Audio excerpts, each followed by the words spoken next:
4 and you'd like to get on our email list, you can go to chelmsfordclimate.org, and there's a sign up sheet for the mailing list. So we can send you news from our group. And you can also sign up for the library's newsletter, and you'll get information on this program, Climate Conversations, as well as a lot of other things.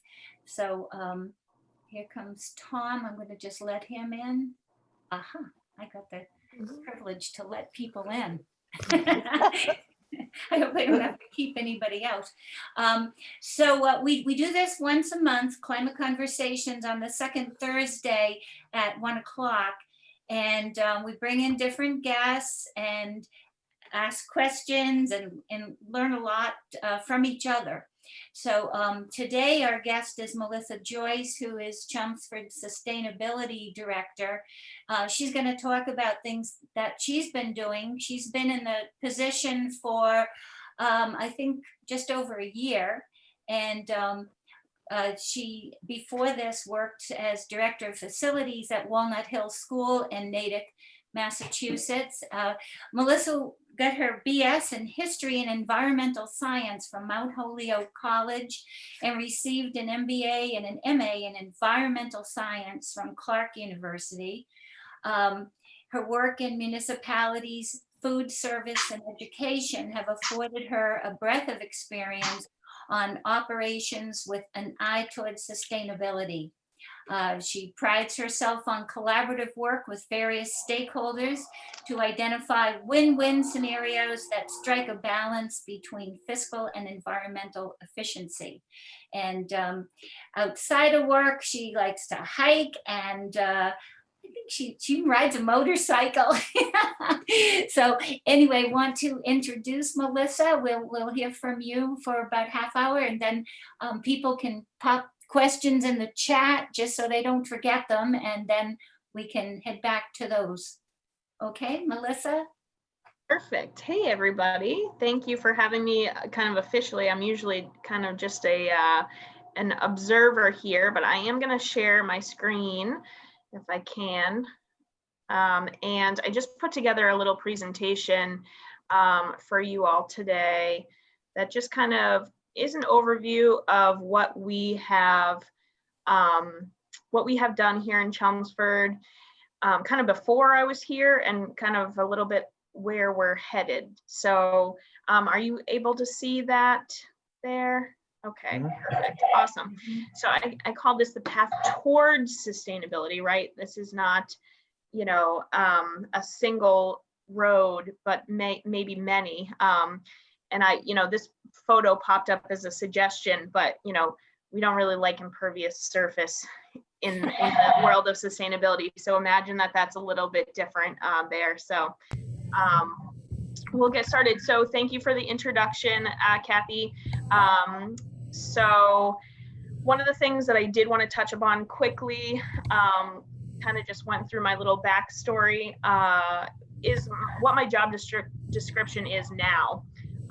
And that's important in this scenario, I think, because we heard from Jillian Martin Wilson, who is out in Natick, and she's very lucky because her job is very focused on sustainability. And as you can see, this last bullet here, my job kind of encompasses 3 pretty significant operational areas, including the entire municipal recycling and diversion solid waste program for the town of Chelmsford, the energy and heating, ventilation, and air conditioning in all the school facilities and the town buildings as well. And then kind of this focus on energy, environment, and sustainability grant writing. So it's kind of breathy.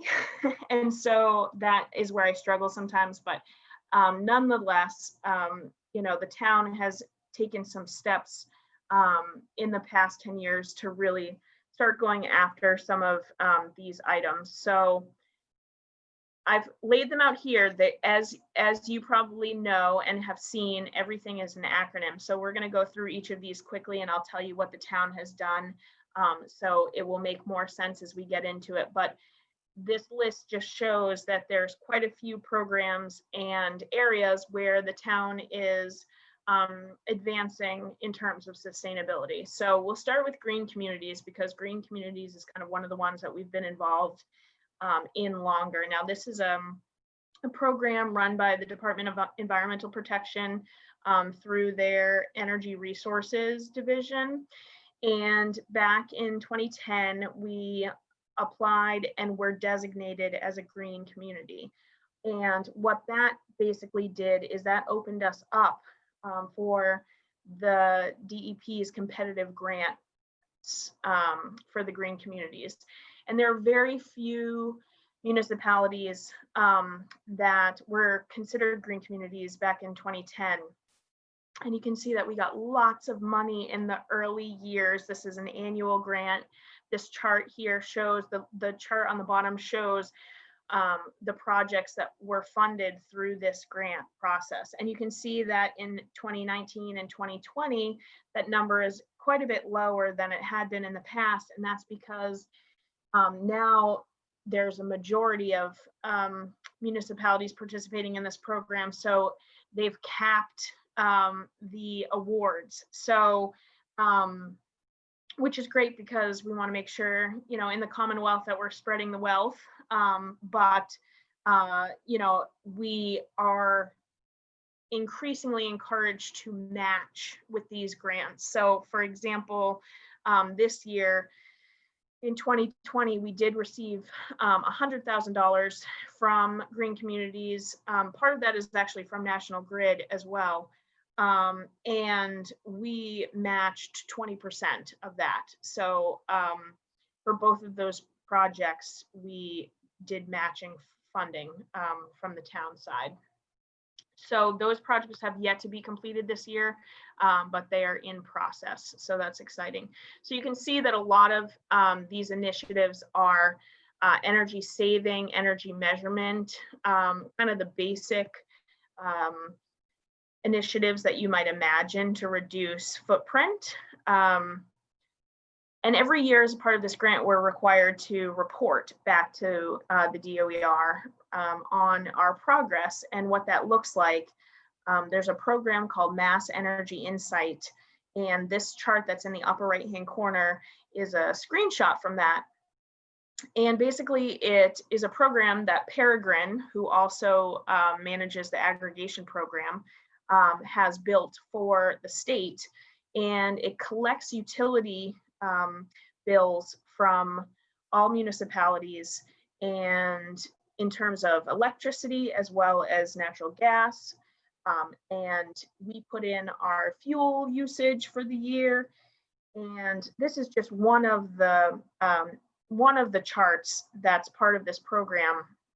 And it's just showing basically energy efficiency based on square footage. So you can see that over in the maintenance garage, police maintenance garage, these guys are our kind of largest, most inefficient buildings. And so what this drives us to look at is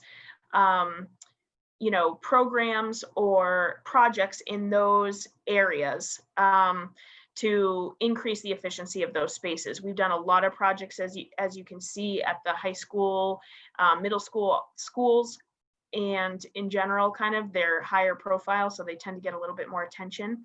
But this is kind of a tool to drive our grants for the future. So we'll see what that brings us next year when we begin the grant process again. So another initiative that we've taken as a town is our ESPC, which is basically an energy savings performance contract. And we started this in 2013, basically having this relationship with Johnson Controls, where we invested a significant amount of money into what we call energy conservation measures that include, again, lighting fixtures, retrofits, weatherization, solar arrays, LED street lighting, variable frequency drives on HVAC equipment, high energy efficiency transformers, and conservation measures. So every year now, Johnson Controls comes out and measures our performance in all of the buildings that were part of this contract, and to measure that we are receiving the amount of savings that was promised as part of the contract. And so I'm not super clear on how all the financial mechanisms work because it's a little bit complicated, but basically we've invested in this projects, and if we do well, then we kind of we don't pay anything extra, but if we were to do terrible, there might not be as much of a reward from Johnson Control. So if anyone wants more information, we can dig a little bit deeper into this. I mostly work with the engineer who comes out and does all the verification. So he will take a look at all the data, and then he makes suggestions based on what he sees in the field to kind of increase and keep us on the right track in terms of the work that we're doing. So you can imagine a scenario where we're running our HVAC equipment more to increase the number of air changes per hour in the schools. That's going to have a longer runtime on that equipment, and that's going to give us a little bit less savings than year over year from last year. So that's something that we'll have to address probably in the next verification phase, but that's just an example. We also check the performance of our solar panels through this process as well. So it's pretty in depth.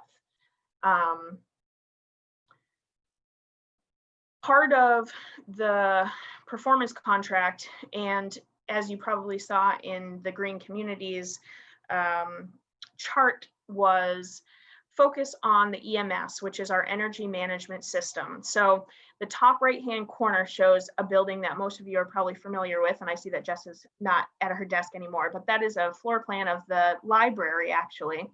And then you can see in the lower left-hand corner where it says fictional stacks, that's VAV-1, that's in the photo above.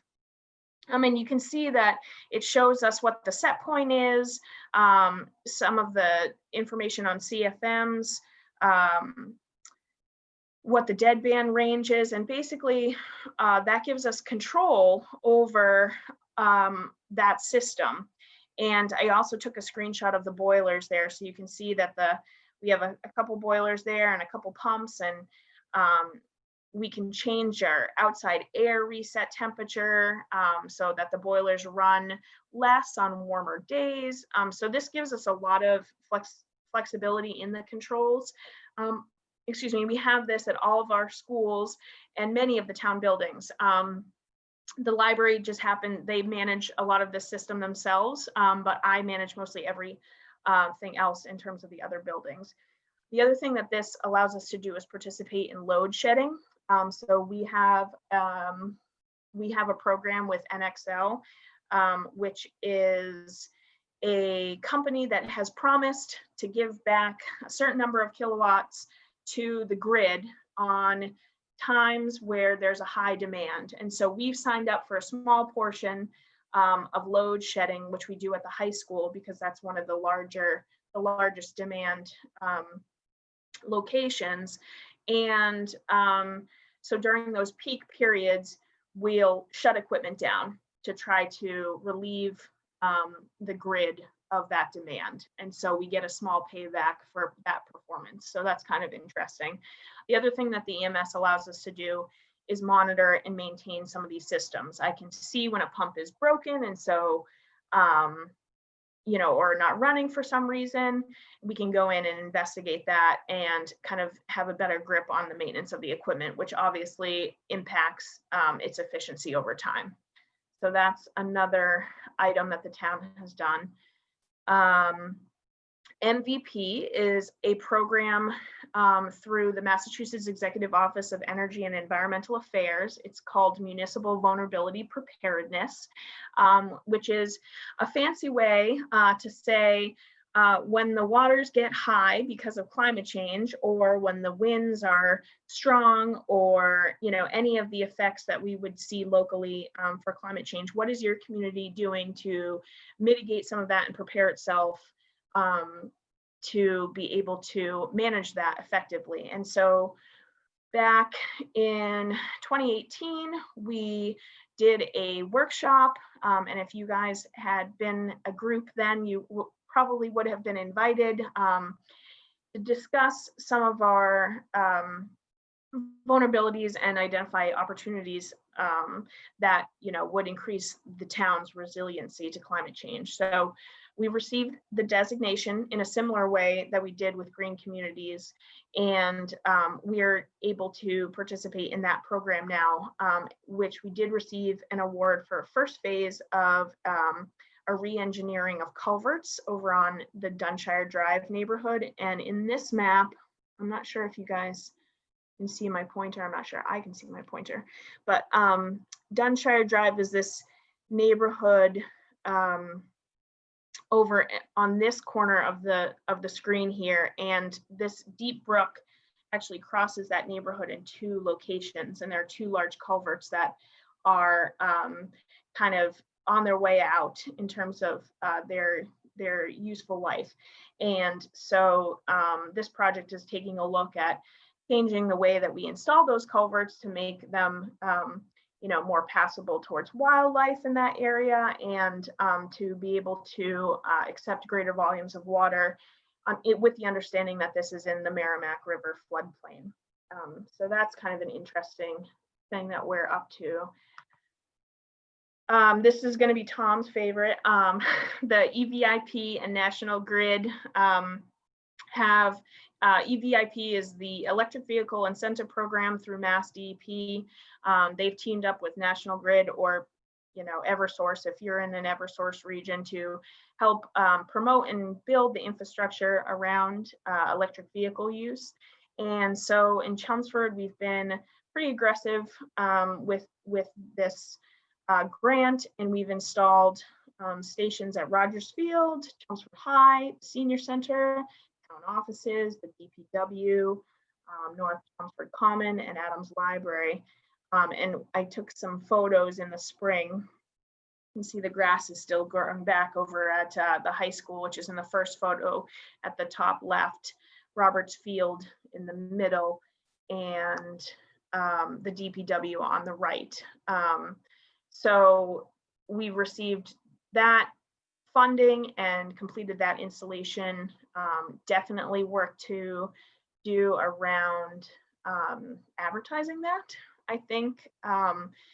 And that's definitely an opportunity. So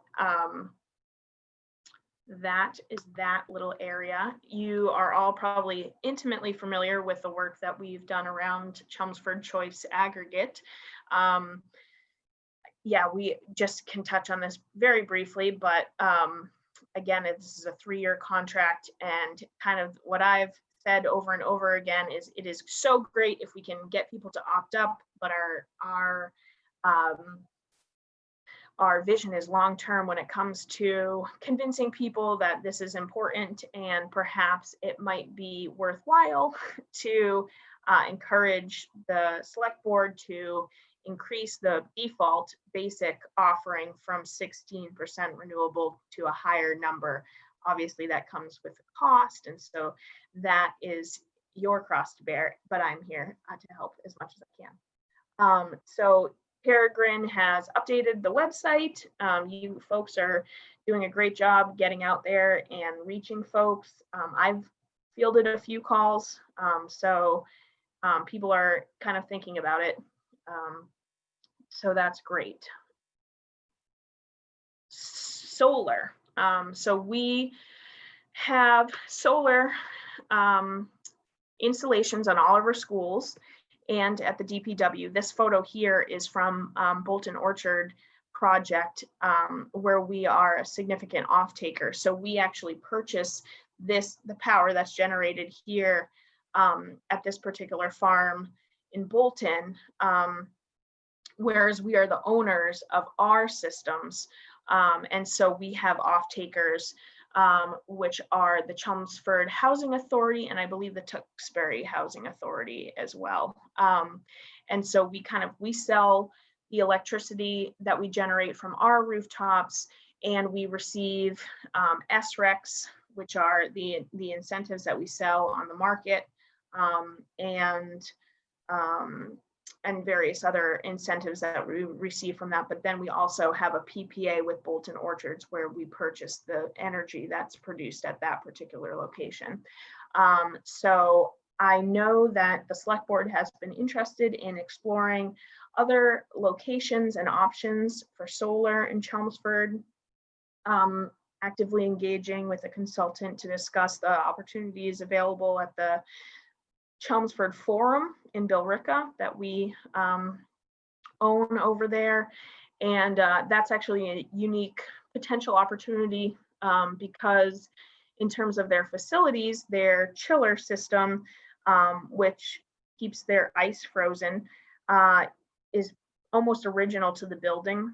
And so they have these awesome, like totally inefficient, huge Caterpillar motors that drive the belts for the system.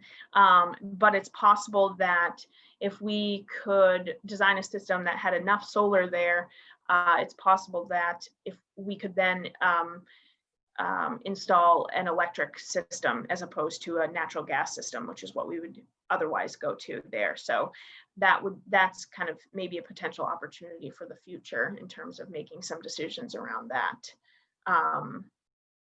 And then, oops, just kidding. Let's go back one more. And then, so I included this because it may not be exactly climate specific, but it is about reducing our environmental impact here in Chelmsford, especially in terms of our curbside trash and recycling programs, as well as the other diversion programs that we have in town. So the Mass DEP also has the Sustainable Material Recovery and Recycling Dividends Program. And this list that's on the right are kind of markers or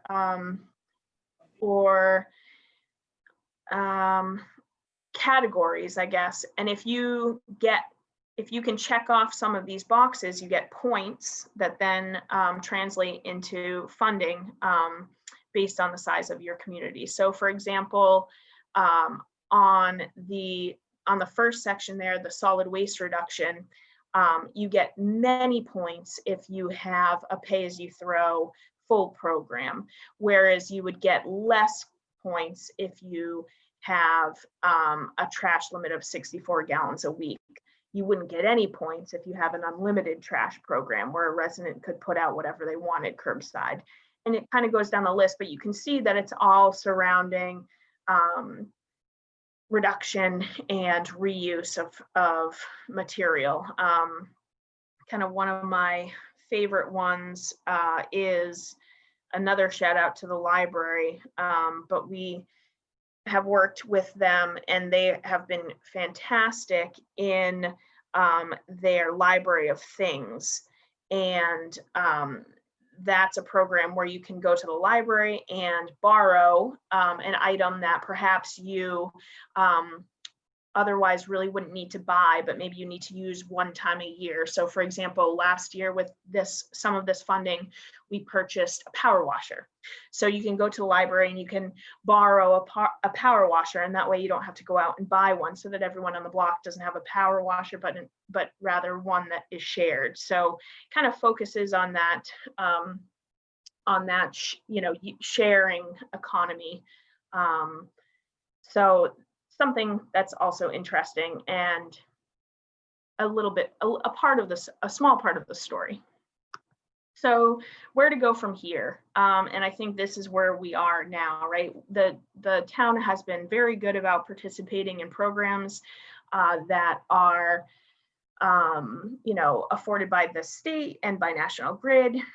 We're competitive. We like to win, money towards our projects. I think that we have some work to do in investing some of our own resources in some projects of this nature. And I think that that's coming around with some of the matching funds, which I think is good.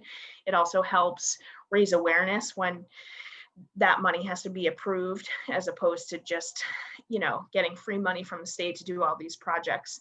And I think what you folks are much better at doing than I have been is understanding the state and federal legislation and where that's all headed, as well as, some of our surrounding communities and regional efforts that are going on kind of in the Merrimack Valley, I guess. So I think that really identifying our opportunities and figuring out who we are best suited to partner with are definitely going to be the way forward. And sometimes I think that it's easier for a municipality to move forward when there are other municipalities in the same boat.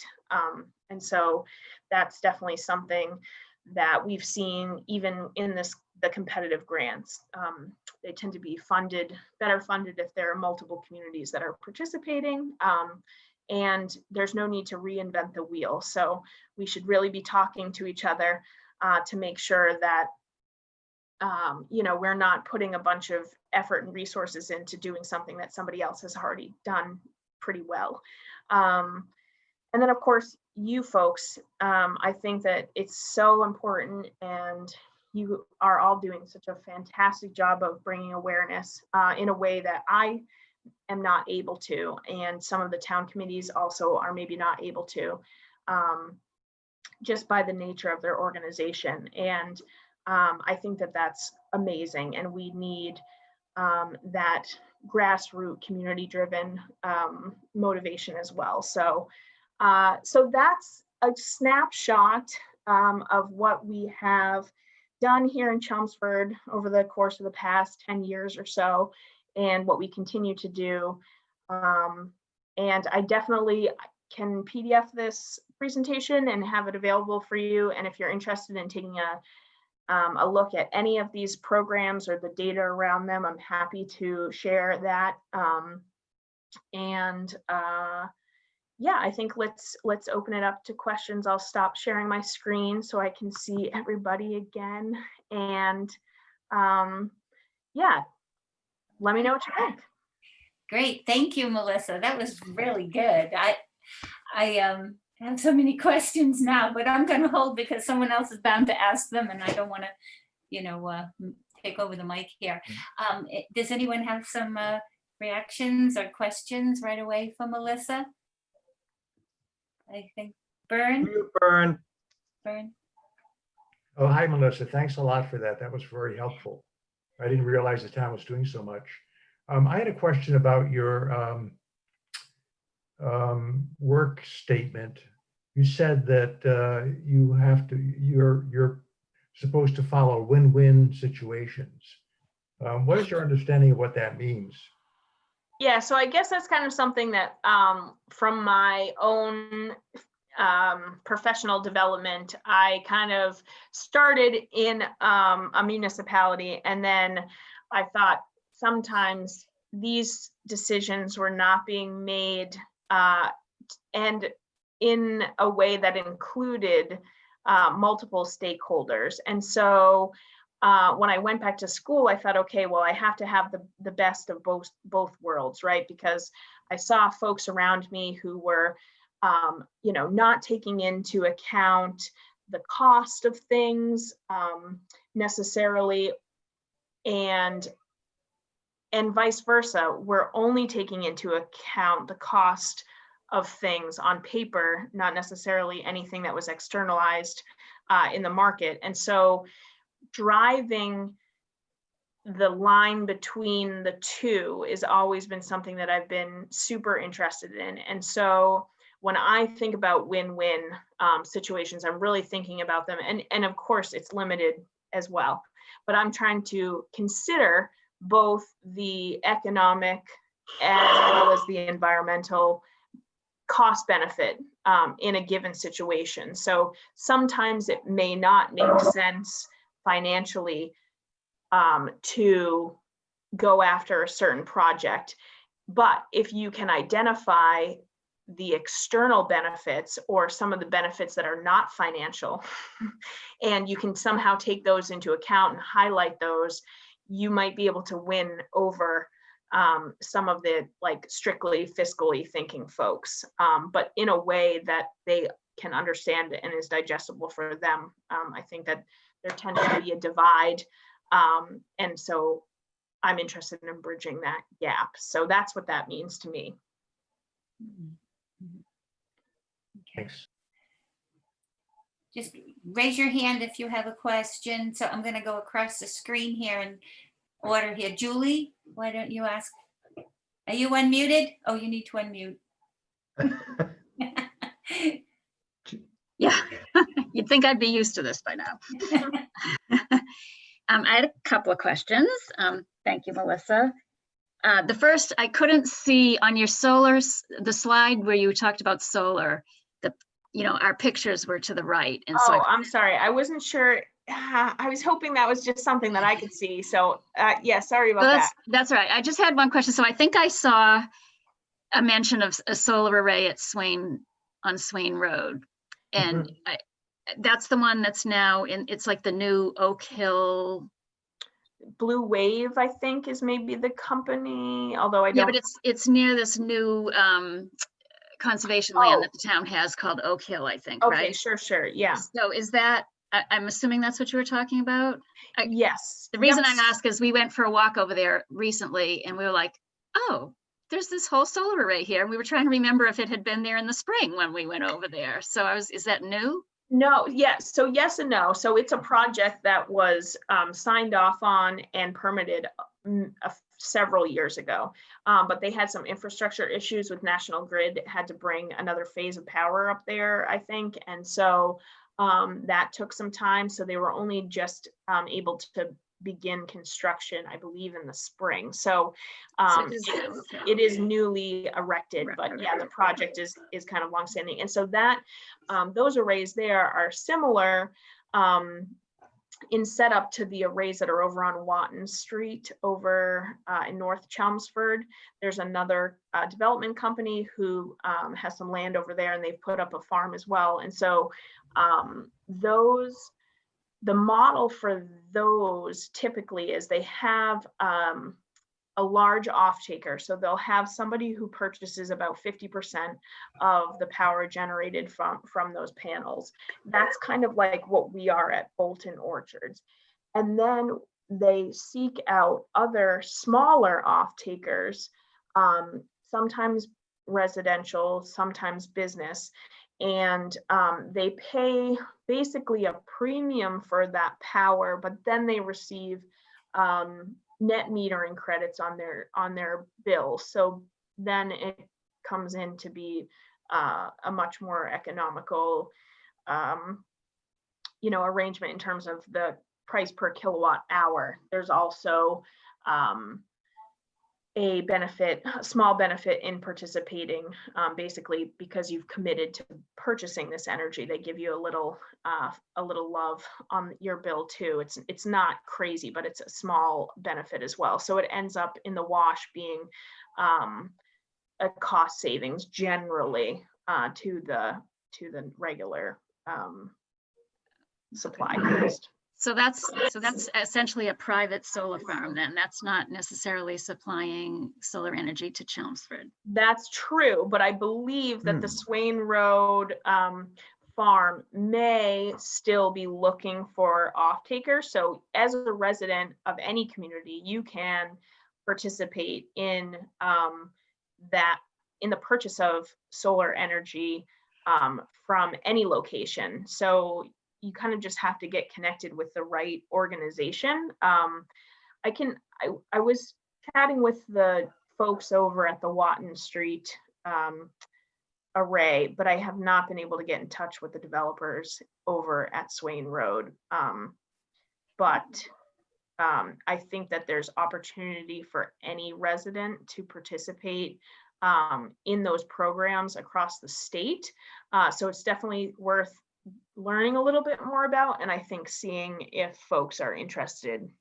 We weren't completely clear if somebody does that, if they could still be part of the Chelmsford aggregation OFTA program, because if you're part of the town's aggregation program, then you're already receiving some renewable energy, if you've opted up, but you're receiving it from whatever energy provider Peregrine has, gotten their quotes from. So if you're already getting billed for that, then how could you get also billed for, I guess the question was, could you also use an energy from private solar farms? Yeah, so they are mutually exclusive. So it's either one or the other. That's but what I thought. Okay. Yeah, so I guess that would be, I think, a balance between what the cost of those things were, and then if you had feelings about national wind versus locally generated solar power. Yeah. Yeah. Okay, well, that's good. I just wanted to clarify that because Yep. wasn't 100% sure, but that's what I thought. Okay. My other question, I'm sorry for taking up it, was I was really fascinated to hear about this library program, Library of Things. I'm not sure I had heard about that. And Kathy, does the library website list what they? I think they do. We could have, ask and has that Jessica. been- Yeah, when Jessica gets back to her chair, we'll ask her about that, because I've heard a lot of people are using it, but I never think of it. So I can make a comment on that. Vern knows more. Okay. The library has telescopes for rental, for example, that you can, I'm one of the people who keeps those telescopes in operation. That's one example of, Library of Things. So you can check That's out. great. I just didn't, I hadn't seen that much publicity about it. So had it been, where was it advertised? I don't know. We're not really good about telling our story. I think that there's a certain amount of bandwidth that exists, and then promotion falls to the end because we're trying to do. But I think that that's definitely something that a group like yours can help with, and help promote some of the things that are existing, as while at the same time going after new and exciting things too. We purchased, I want to say, with the grant funds, $500 worth of items. So we got a dolly, we got, I know that there are recording devices. There are, you can convert your VHS to DVDs. They have that machine. So I had our municipal recycling coordinator donated a tile cutter. So there's all kinds of stuff there. So yes, we need to tell that story better. We've been working on trying to tell stories. It's not that easy, but anyhow. I'm going to move to Hugh because he's had his hand raised for a long time. And then maybe if Jessica, if she doesn't run away to work at the library, we want to ask you about the Library of Things, Jessica. That would be something we need to let people know. But Hugh, you had your hand up for a while. I don't know if your question's already been answered. Okay, I'll unmute myself. Okay. Thanks, Melissa. That was an excellent presentation. Really appreciate it. Here's my question. Do you recycle alkaline batteries? Yes. Well, thank you. Yes. So we have, along with a million other small battery and electronic devices, we do a program at the town offices located at the lower level, which is outside the fire prevention office. So there's a table there, and we collect all sorts of batteries, NiCads, lithium ion, the whole kind of gamut. And we also take alkalines there as well. Well, thank you very much. I'm glad you do. Yeah. Yeah. And light bulbs still there too? Yes. Yeah, so we do the small, inside, we can do the small bulbs. We do have a bulb shed outside for the larger ones, but yeah, we'll take incandescent as well as CFLs and other mercury containing devices there as well. Okay, let me just ask Jessica real quick about the Library of Things. We've had questions about that. How do people learn more? And then Bern and Tom, I think I'm coming down. We'll go right to you after. Jess, do you want to? So our Library of Things is it's a collection of unusual items that you can lend, and I was just opening up the list here, and you tell me if I'm answering your question or not. There may be some aspects of this question that will be better answered by Vicky, because she is, since Brian left, she's the one who's mostly taken over the communication with the recycling committee and funding the Library of Things.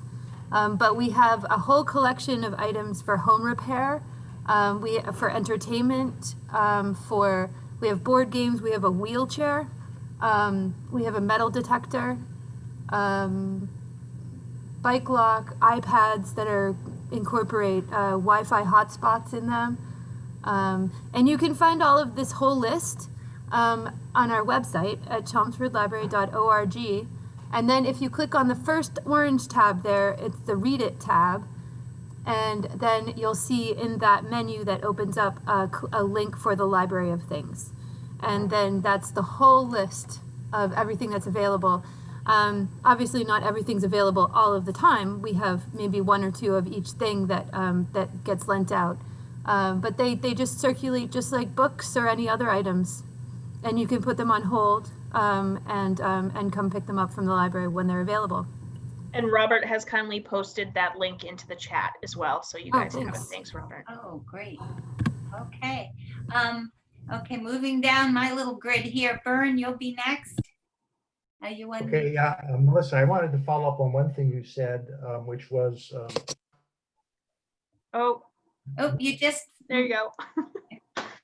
can you hear me now? Yeah. I wanted to follow up on one thing you said, which was that the town was great at getting grants, has done a good job at that over the years, but that we have a little work to do in investing our own money. So are most of the things you had on those lists, were those entirely funded by the grants, or did the town kick in some money for some of those things too?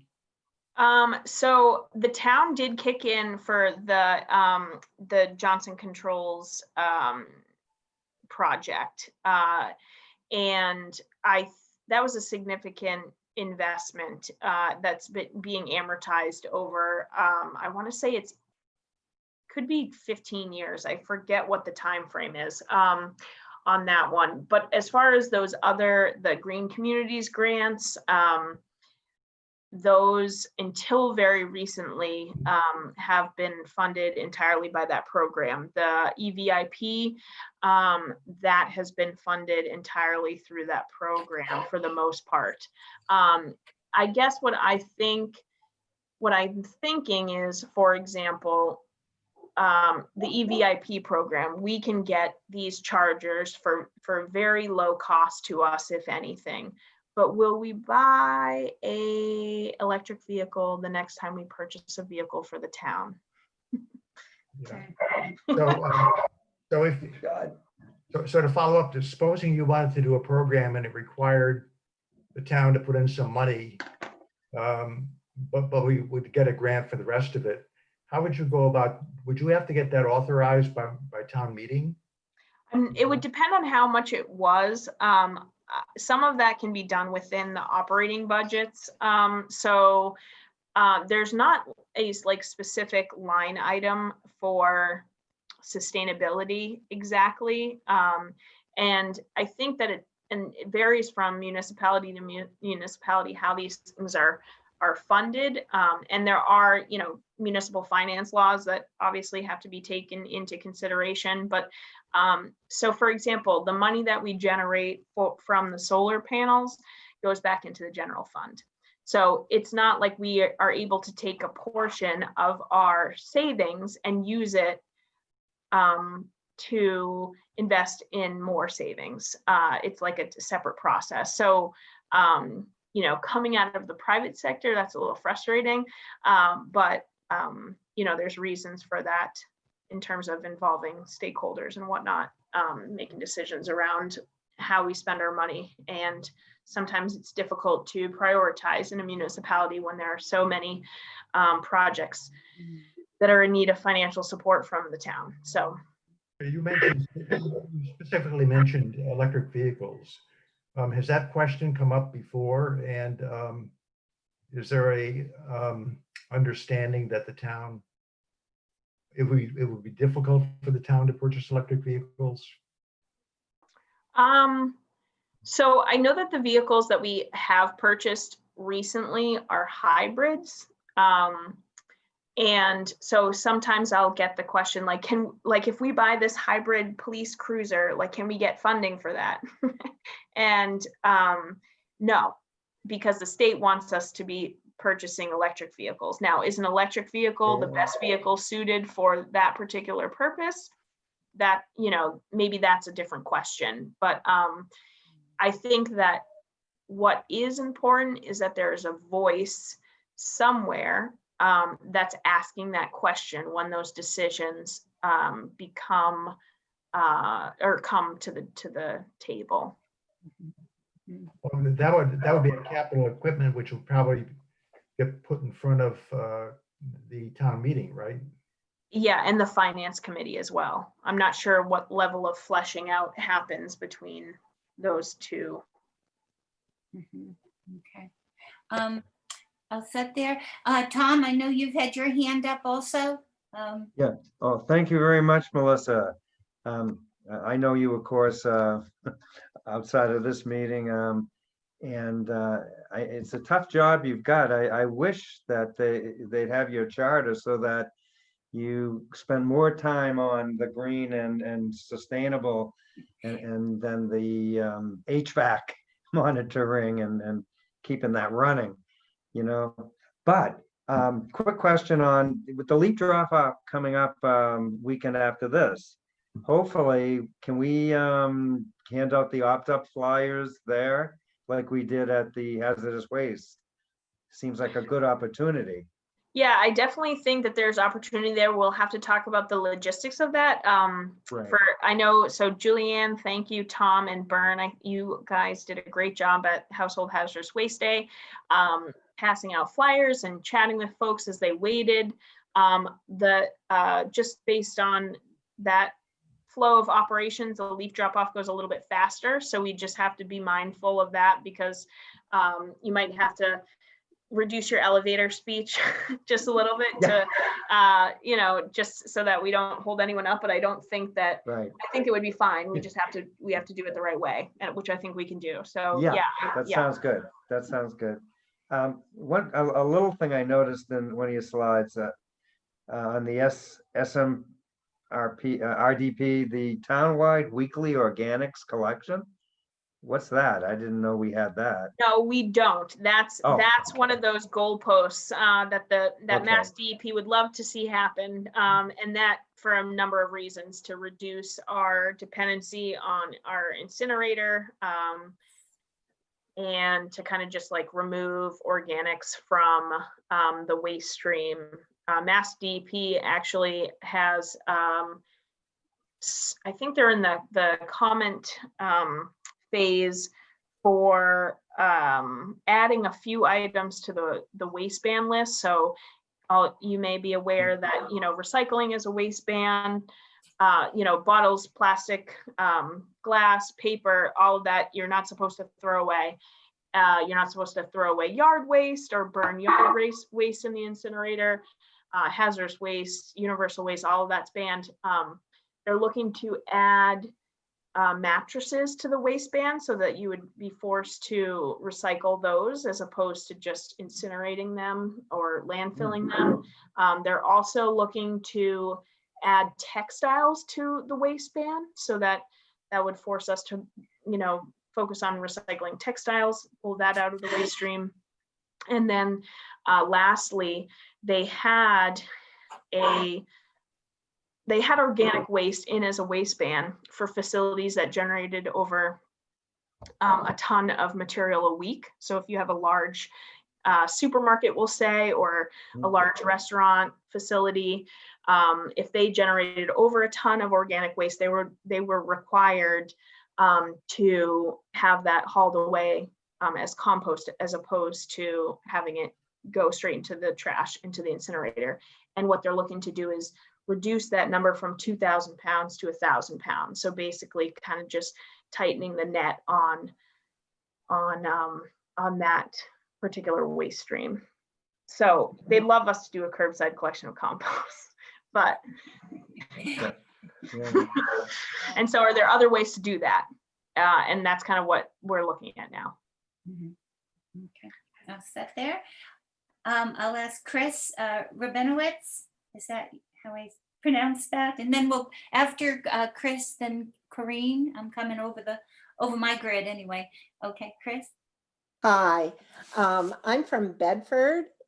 Thank you very much. I heard through our Mothers Out Front posting about your presentation today. I have a question about whether or not you know how the town was convinced to support a position like yours. That's a good question. So I had this conversation with Westford some time ago as well. And I think that the recycling solid waste diversion part of my position was the original kind of foundation for the position. And when the town made their contract with Johnson Controls, they brought on a part-time energy manager. And that person was responsible for managing kind of the HVAC, the control side. And then that kind of all got rolled into one, and they added grants on, and then they were able to call me the sustainability manager. So I don't, so, and this is the peak and the pit almost at the same time of my position, is that it is really operationally focused. And so that might be a question for someone like Jillian Martin Wilson in Natick. Her position is truly a sustainability position, but it is only part-time. So my position is full-time. And I think that a lot of these positions grew out of original grant funding that was started with Mass DEP to have recycling coordinators as part of staff, and they paid for the salaries of recycling coordinators for like the first 2 years of the program. This was probably about 10 years ago. I actually worked as a recycling coordinator for another municipality in 2009. So that was kind of how that original position started for many municipalities. I think that it's somewhere between the Department of Public Works and Facilities where these positions usually lie. And so it's kind of figuring out who's doing all of like the roles that I have, and seeing if it makes sense to pull those away or not, or if it's just really looking for a part-time person to focus on sustainability. You really have to have a very forward-thinking municipality to have someone in that position full-time. I would check with Newton. That's a different story altogether. So that's a great question. I don't know if I answered it, but I tried. Thank you. One thing, Chris, you could check on chelmsfordclimate.org. There is a recording of Jillian's program when she came to Climate Conversations a couple of months ago.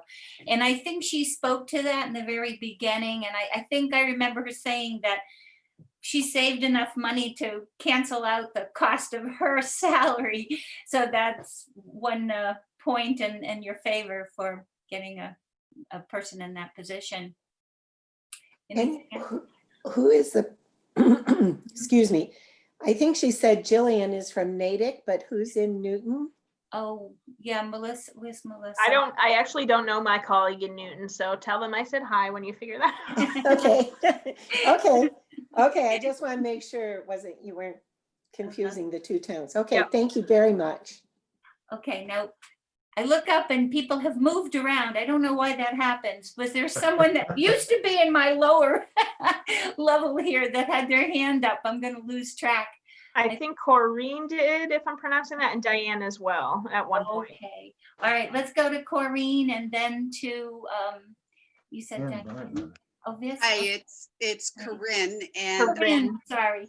I'm also from Bedford, and I had the same question that Chris had. I think, Melissa, we've been listening to all these wonderful things that you're doing, and Bedford does not yet have a sustainability director. And so I was really wondering the same thing. How did the town come together to make this happen? Yeah, so I guess, so actually now that I'm like thinking of these people that I know, so there's a gentleman in Ed McGrath in Bedford. Yeah, so he is like, I guess he would be my counterpart, but it's like, you either have somebody who can do both or you kind of don't. So there's within kind of like this arena, there are definitely folks that are super recycling solid waste driven, and then whether you're able to shrug that part of it off and do some of this other stuff, or if you're interested in doing it at all. Like for example, the gentleman who had who was in my position before I arrived, he wasn't super wild about the energy stuff. And he actually went over to the town of Winchester and manages the transfer station there now, and he loves it, which is awesome. So I think that like that's part of it. If you can get the right person to do both, then I think that's awesome, but I don't know how often that happens. Thank you. Okay, Diane, did you have your hand up, Diane? Yes. Hi, Melissa. Thank you for your presentation. I had a question to build on Tom's question regarding organics and looking to compost. I know it's very expensive to do on a townwide basis, but I personally do offbeat compost, which is based out of Lowell.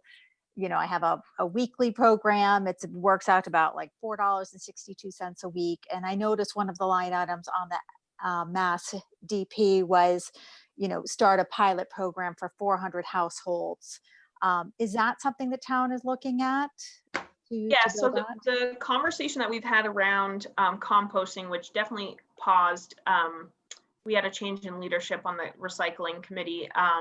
And so we're just kind of reorganizing at the moment. But the last discussions that we had around the composting with the state as well is that what some communities have opted to do is to not necessarily pay for the program itself, but to go out to bid on behalf of the residents in a similar way that the aggregate does. So securing competitive pricing from either an Offbeat or a Black Earth. There's a few other companies that are kind of growing in the region. And then, maybe purchasing barrels or a container for the residents, as opposed to like paying a subscription fee for the residents. But we would go out on behalf of the residents and get the best price. So it's vetted in a way that a resident wouldn't have to go out and do that work for themselves. So that was kind of like the last conversations that we had around that. We also talked about having a drop off, which they've done in a few other municipalities. We struggle with location, but something where residents could come and drop off into, a 96-gallon toter that gets picked up, 3 or 4 times a week or whatever,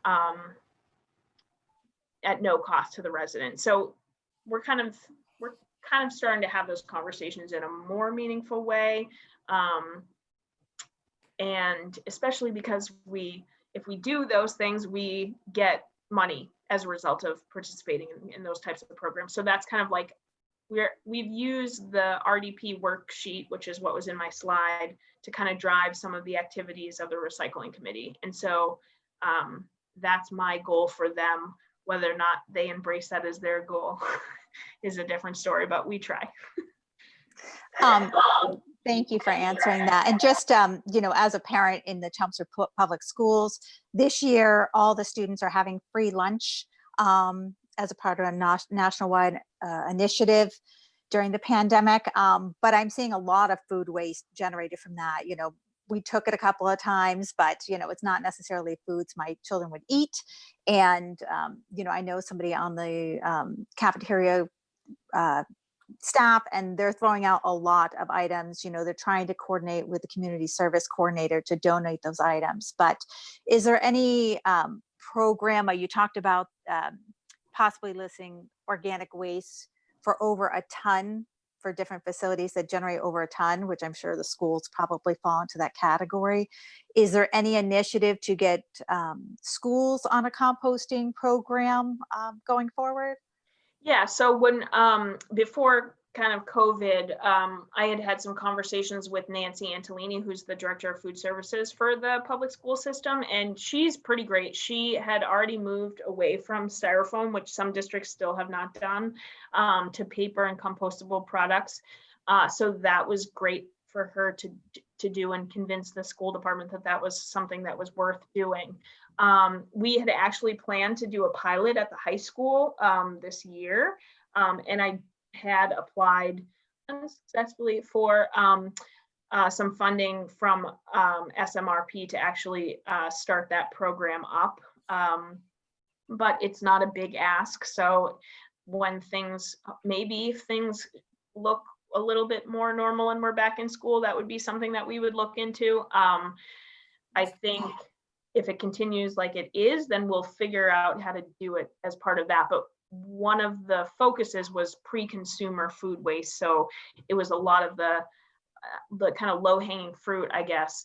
The food prep waste, as opposed to trying to separate the post-consumer waste, like after the children had eaten their meal. That would kind of be a second step. We wanted to take the first one and be successful and try to move that into the district, but that unfortunately has been paused just because of everything going on now. Okay, sorry. And just one last question. For the mattress disposal, I know there's a place in, I think, Lawrence, I forget the name off the top of my head, and they have a program with Lowell where residents can pay a certain fee to have their mattresses picked up and disposed of. Is that something Chelmsford is looking at, sort of, as you know, we're so close to the Lowell line in Lawrence? Is Chelmsford looking at, I think it's with OTEC, I forgot the name of it. UTech is the name of the company, yep. And so we actually applied also for a grant to do that, but the way that we pitched it was to keep the convenience of the curbside program. A lot of the funding for the kind of beginning mattress recycling grant money asked you to lay it out as a drop off, and because we already do the pickup, it was not a popular move to try to make mattress drop off. It didn't quite fit in with the way that we had imagined it operationally. We don't feel, from the town's municipal perspective, that we wanted to take away the service of having that picked up curbside. So probably what that will end up looking like is that the state will mandate that recycling, and then we will move to a pay-as-you-throw system for the mattresses, in the same way that we have a pay-as-you-throw system for the like white goods. So right, or appliances that contain Freon, you have to call Republic Service, schedule, and pay for over the phone a pickup, and then that's how that's handled. That's probably what that will end up looking like, probably in the near-ish future. Okay, thank you very much. Great. I know when I switched to my heat pumps here in the house, I had 5 window air conditioners, and I called Restore, what is it called? Yes, Habitat for Humanity and Bill Ricca there. Yep. Yeah, they came out within an hour and took all of them. I didn't even have them all out of the windows yet. And it was, well, partly because there was a prediction for a heat wave that next week. So they took them all. I was so glad to get rid of them. But did we have any other questions? I might have missed hands waving. I've got a, Bern. Yeah, sorry to ask so many questions, but Right. I just can't stop. I think you implied that the town is using it's using the solar energy from the rooftops on the schools and town buildings, I guess, right? And So those the energy generated from the rooftop and the ground mount that are in town are actually sold to Chelmsford Housing, and I think it's Tewksbury Housing Authority. okay, but the town, I guess the overall town is using it somehow. If you include the housing authority. What about the solar farm you mentioned? You said that the town is, I think, using 50% of that. Is that right?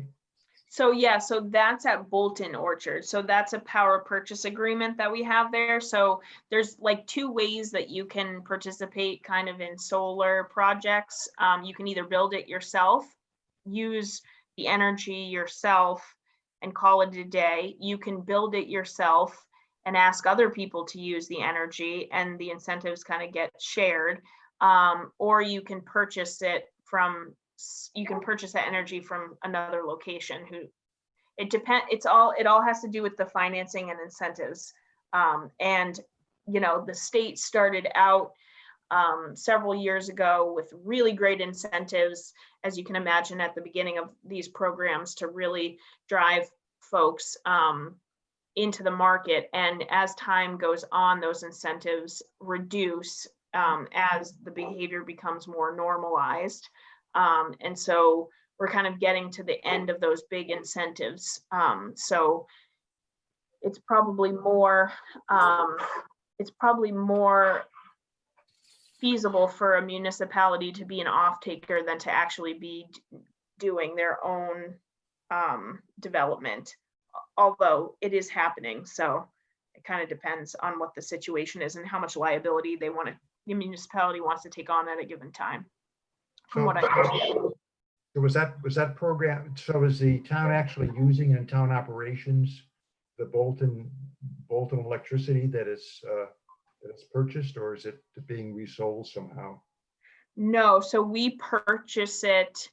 It's kind of like I know it all becomes a little bit hypothetical and it's hard to explain, but we purchase that energy, and then we also get a net metering credit.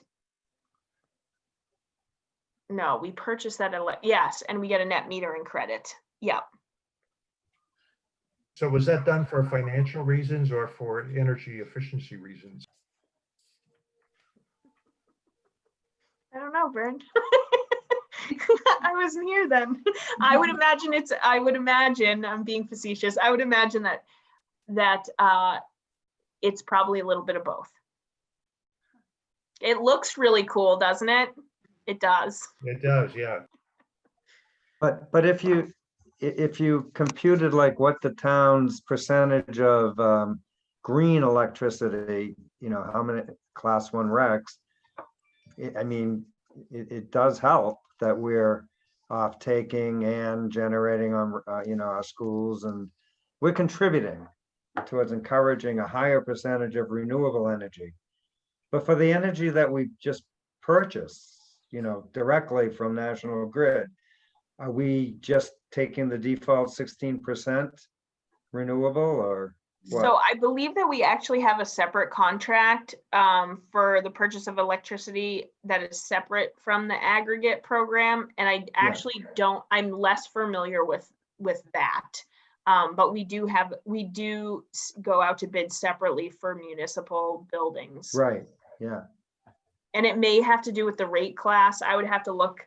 I have not spent very much time looking at our bills, but rather just the usage on Mass Energy Insights. So I guess I just be curious, I'd really like to know what kind of electricity the town has, kind of in the idea that as towns, strive to get towards net zero by 2050, because the state's, setting that as a goal.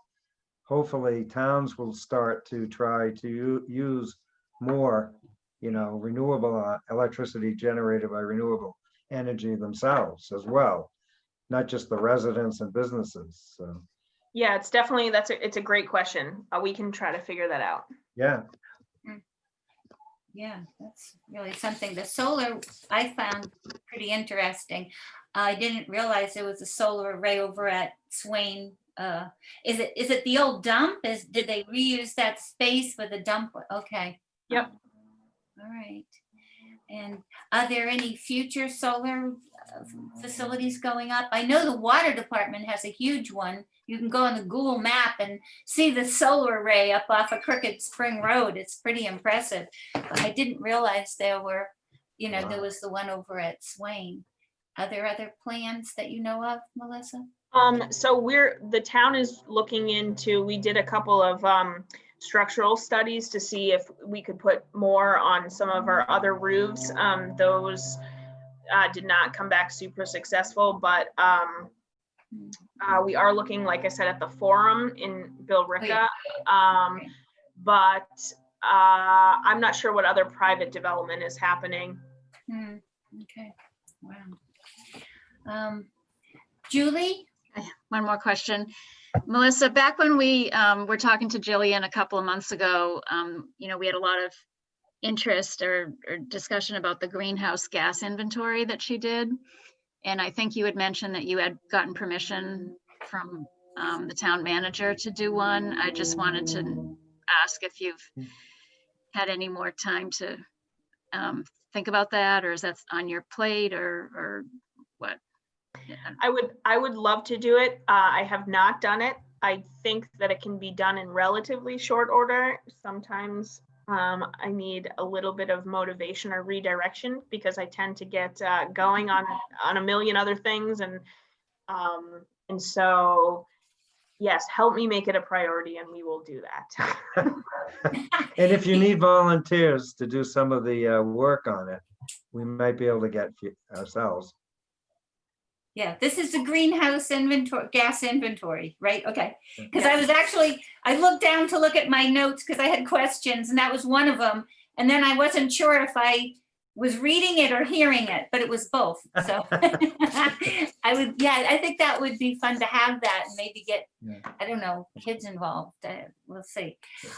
Just as a comment, last night, Kathy, we listened to that MCAN presentation on green zoning, and the city planner from Somerville, Dan Bartman, just for you to be aware, they're doing some really incredible stuff in Somerville. So it's another, like Natick and like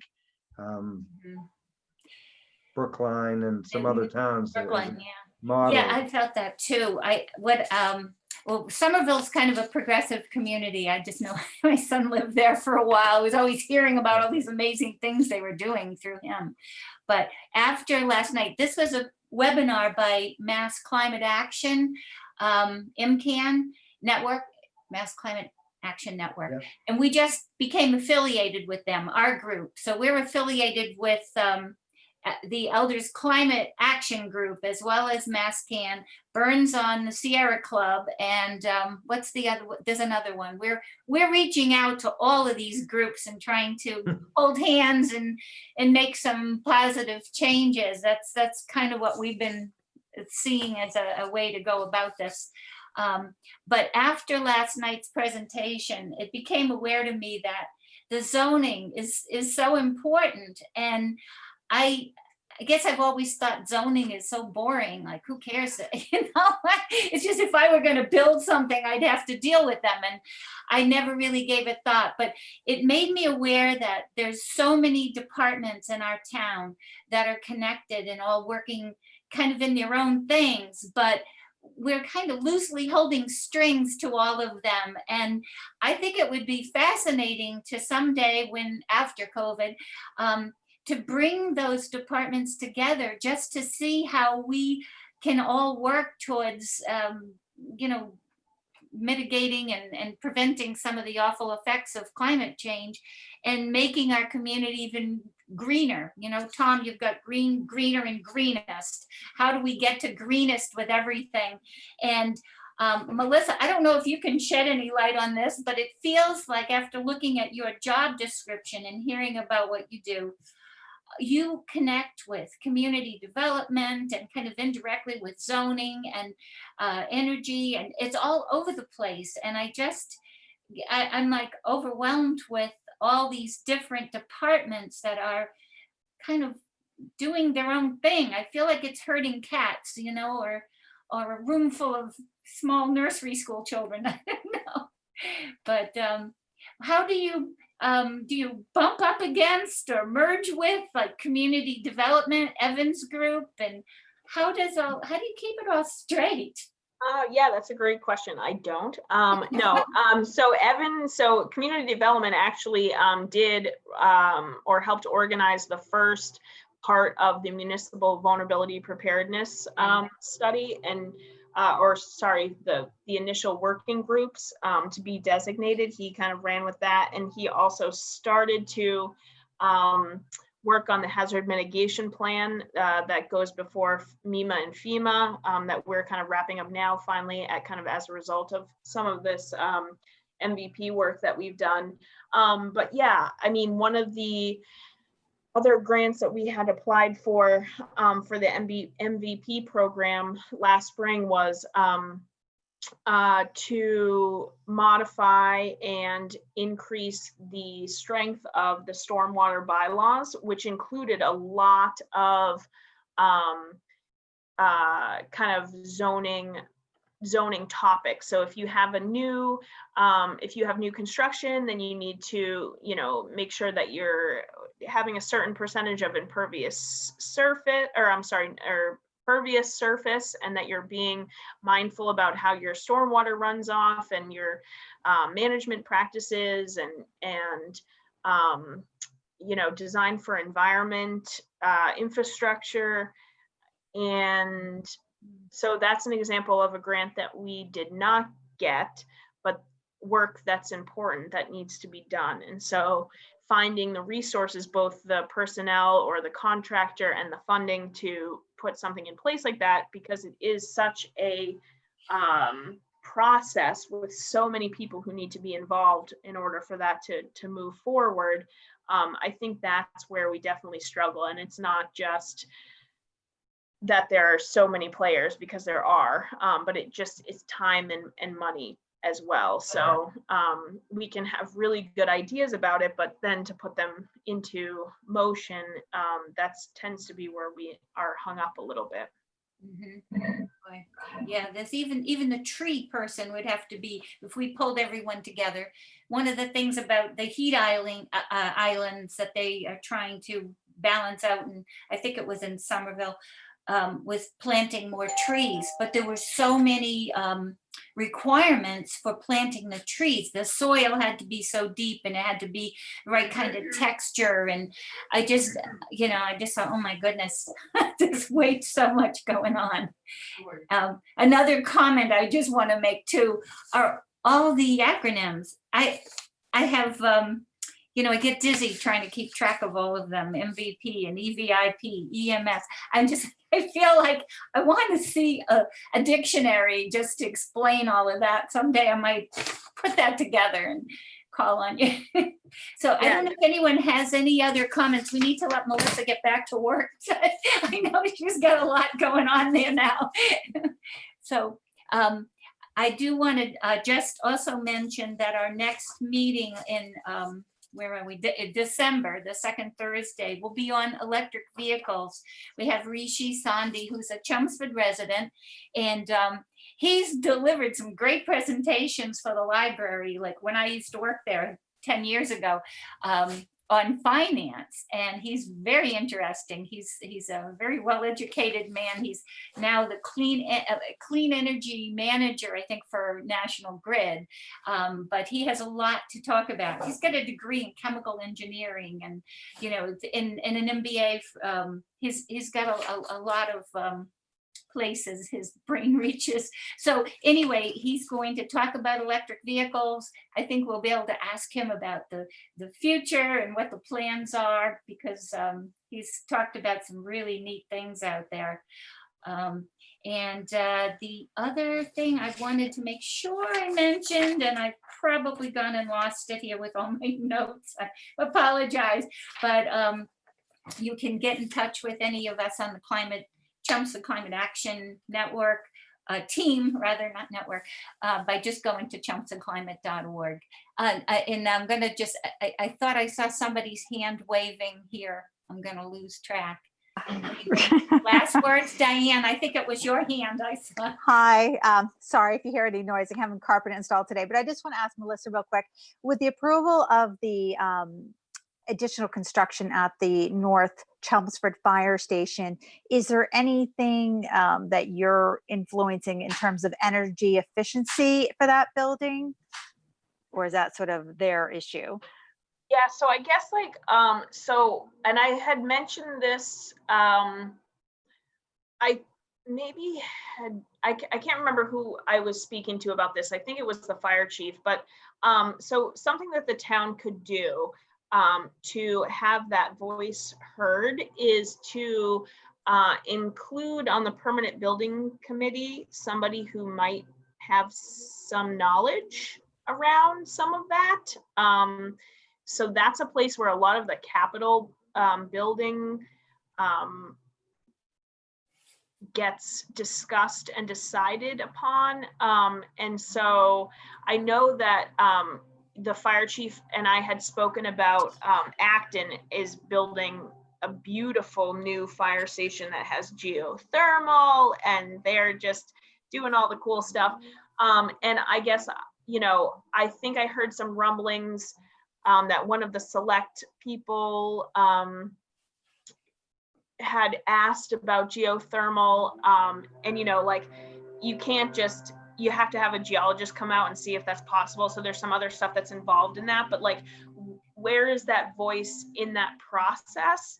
I don't have an answer for you because I'm not there, but somebody should be there. And I don't know how to do that, but that, I think that is to the point, to Kathy's point, that there are many folks that are involved in that process.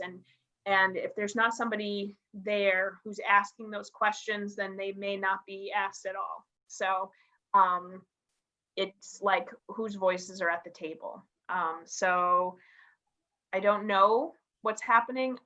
The thing about about North Fire there is it is just a very small addition. It's really not a huge build out relative to what it could have been. So I think that some of the technology in terms of heat pumps and VRF systems and the HVAC stuff is gonna be what they choose anyway, because it's cost effective. But is it gonna be a natural gas system or an electric system? It's gonna be a natural gas system. So, again, who's asking those questions, or where is that priority? If it is a priority, that's a good question. Good point. Byrne? Yeah, just one other announcement. There is going to be a business meeting on Monday night. This is not publicly advertised, but and I think most of the people on this session get an announcement from email. But if you don't, I don't think Diane does, or Bill Rabinowitz, or Robert Dewar. If you do want to get on our mailing list, go to Kathy's website. It's chelmsfordclimate.org. Is that right, Kathy? That's right. And there's a way to sign up there, and you'll get announcements on all of the meetings we have. Mm-hmm. Yeah, in addition to that, I know someone asked about getting the PDF of the presentation. Jessica was going to send that out. If she doesn't have your email on the list. I don't know how she'll get it to you. So when I get it, I post it on chelmsfordclimate.org under past events. So you could check there. It's gonna take her a little while, I think, to, I think Melissa was gonna send it to Jessica. Is that what we're doing? How are we gonna get your PDF, Melissa? Just so I know. Yeah, I'll do it. I'll PDF it now and I'll send it to you and Jess, Kathy. Yeah. Okay, on my email address, not in the chat, because Yes. Yeah. I'm gonna lose the chat in a minute. I tried to copy it, but the links don't come across. I can't get them. So yeah, when I get it, I'll put it up on chelmsfordclimate.org, because I don't have email addresses for like you, Chris, and Robert, and because you all register through the library, and that's all confidential information the library has, not me. So yeah, I guess, I think we've gotten a lot of information today, Melissa. I'm amazed at all of the things that you're juggling there. So if there's some ways that our organization can help you make Chelmsford even greener than it is, let us know. I loved your idea. A long time ago, you mentioned doing a fix-it program. That's not what you called it, though. What was it you called it? They're called repair cafes. Repair cafe. And even though I don't think I could repair anything, I'm working on a toaster right now. It's like, that's not my thing, but I can help get the word out. I know we have at least one engineer on our group. Maybe he could fix some of those things people bring in, but I'm not going to volunteer anybody.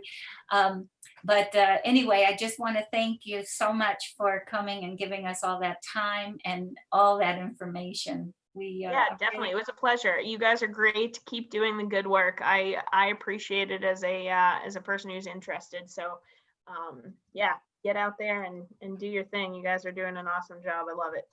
Yeah, and if Bedford can use any help getting their sustainability manager, let us know. We'll write some letters. But yeah, and I'm also happy to answer more questions offline. If Robert, if you're still on, feel free to shoot me an email. What I'll do is I'll add my contact information in another slide at the end of that presentation, so that you have that. And yeah, definitely feel free to reach out. Happy to bat around ideas and whatnot as well. So. Okay, great. Thank you. All right. Thank you, everyone, and hope to see you for our electric vehicle talk. Ciao. Thanks, Melissa. Thanks, Melissa. Okay, thank you, Melissa. And thank you, Jessica, wherever you are. Okay.